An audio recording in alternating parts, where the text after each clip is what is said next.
अस्सलाम वालेकुम। कैसे हैं आप सब लोग? उम्मीद करती हूँ कि आप सब खैरियत से होंगे। इन्फॉर्मेटिक्स एंड व्लॉग्स में आप सबको खुशामदीद।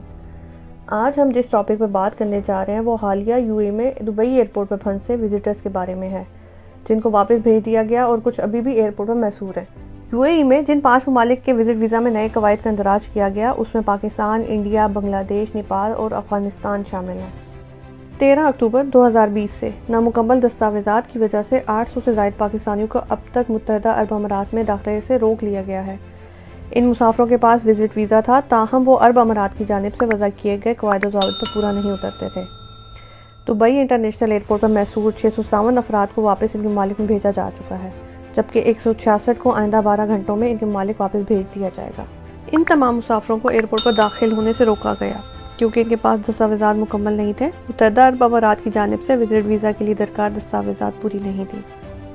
गुज़िश्ता हफ्ते 150 से 200 भारतीय शहरियों को अमारात में दाखिले से रोका गया था और इन्हें मुल्क वापस भेजा गया था। मुत्तहदा अरब अमारात में विजिट वीज़े पर जाने वालों के लिए लाजमी है कि इनके पास रिटर्न टिकट हो, इनके पास होटल की कन्फर्म बुकिंग हो और इनके पास 2000 दिरहम या इतनी मालियत की रकम हो ताकि वो मुत्तहदा अमारात में ठहर सकें।